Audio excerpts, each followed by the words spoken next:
Assalamualaikum warahmatullahi wabarakatuh. Selamat pagi teman-teman.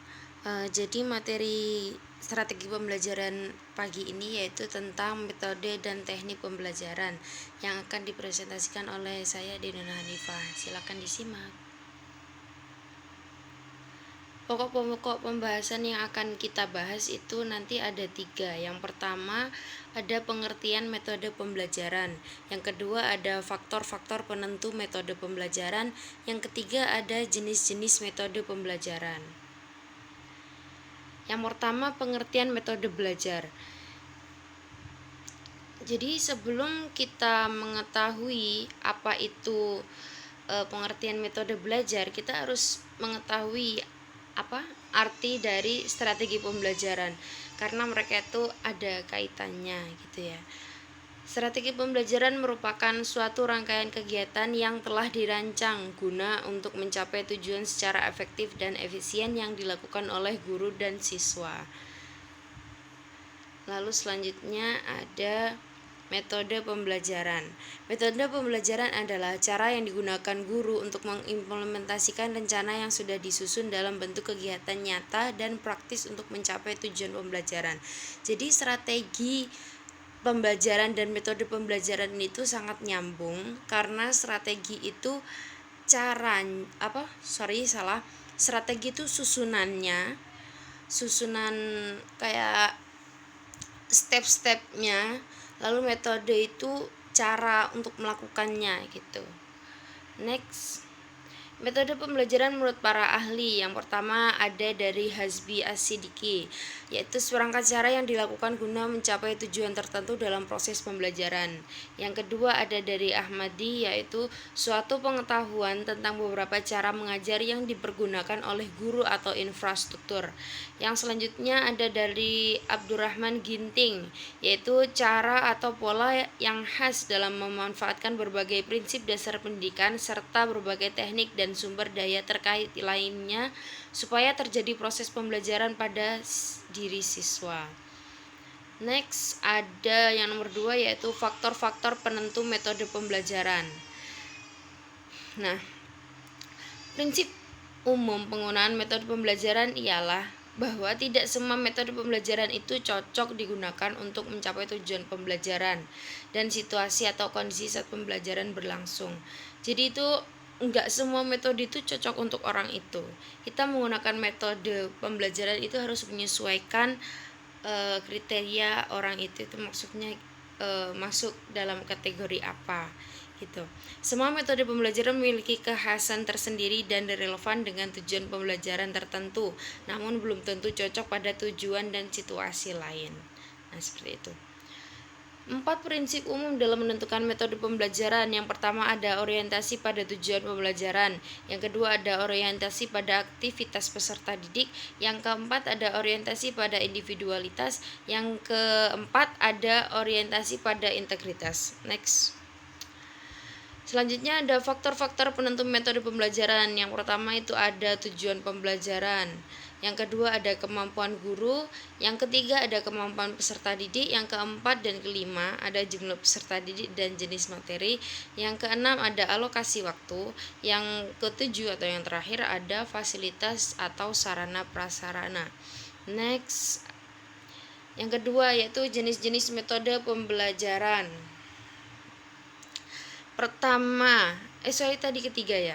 Ketiga itu ada jenis-jenis metode pembelajaran.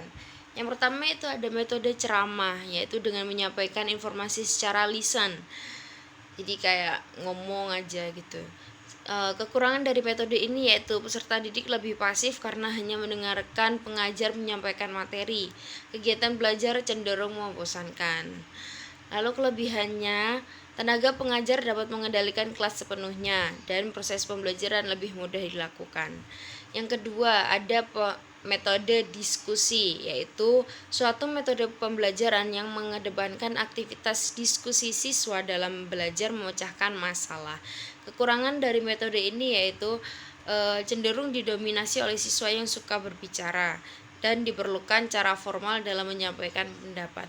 Yang kelebihannya yaitu mendorong siswa berpikir kritis dan mendorong siswa untuk menyampaikan pendapatnya.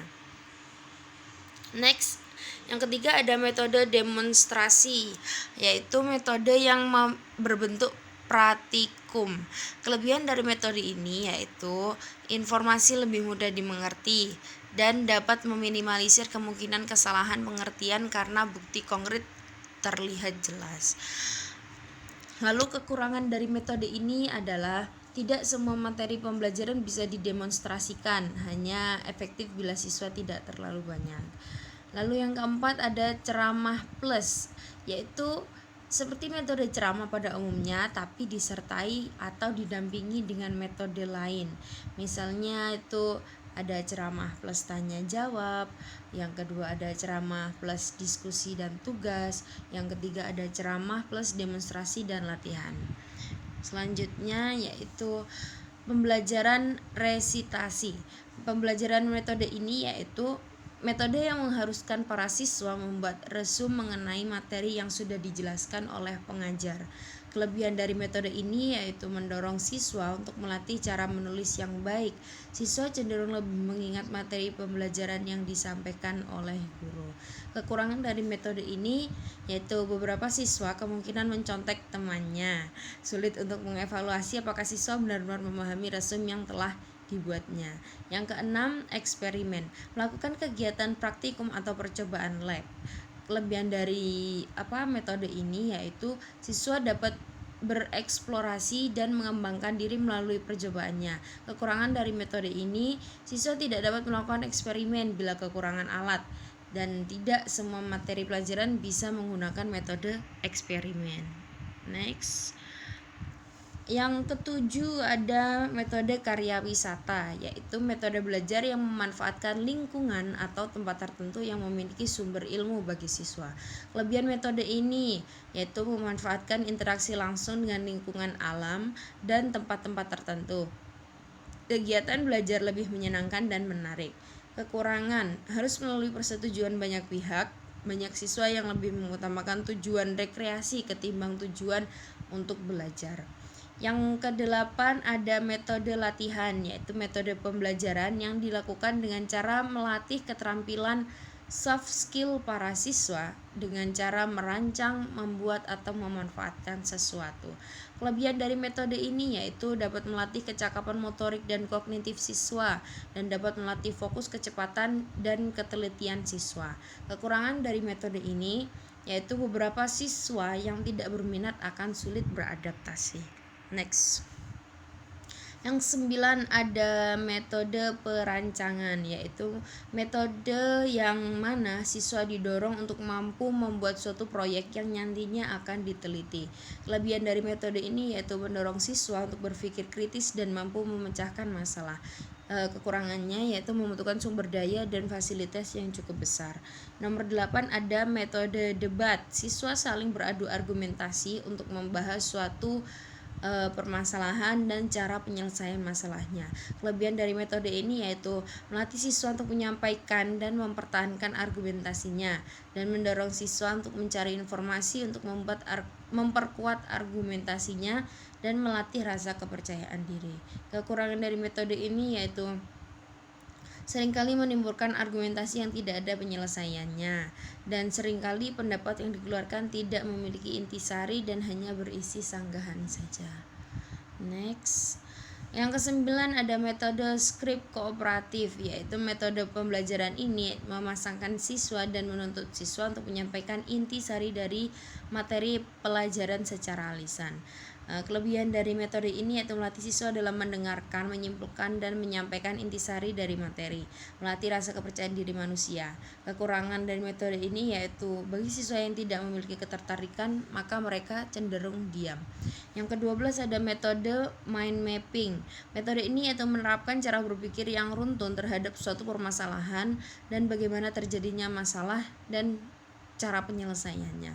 Kelebihan dari metode ini yaitu meningkatkan rasa ingin membaca siswa, melatih kreativitasan siswa dan menggambar dalam menggambar diagram. Kekurangan dari metode ini bagi siswa yang tidak memiliki ketertarikan dalam membuat diagram, maka mereka cenderung berpikiran yang penting buat mind mapping, yang penting bikin tugas gitu aja. Next, yang ke-13 ada pembelajaran discovery, yaitu metode dilakukan dengan mengembangkan cara belajar siswa yang aktif, mandiri, dan memiliki pemahaman yang lebih baik.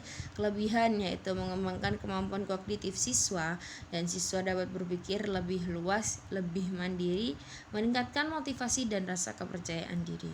Kekurangan dari metode ini yaitu terkadang ada siswa yang menyontoh jawaban temannya, banyak ya. Yang ke-14 ada metode berbagi pikiran, yaitu role playing dilakukan dengan melibatkan siswa untuk memerankan suatu karakter atau situasi tertentu. Kelebihannya, siswa lebih memahami materi dan melatih rasa kepercayaan diri siswa. Kekurangannya, siswa yang memiliki kepribadian introvert umumnya sulit mengikuti metode role playing. Fungsi dari metode belajar. Yang pertama ada sebagai alat motivasi ekstrinsik, yang kedua ada sebagai strategi pembelajaran, dan yang ketiga ada sebagai alat untuk mencapai tujuan. Itu jelas banget ya. Oke, thank you so much. Kalau kurang jelas atau ada pertanyaan atau gimana boleh ditanyakan di grup kelas. Jadi terima kasih. Kurang lebihnya mohon maaf. Wassalamualaikum warahmatullahi wabarakatuh.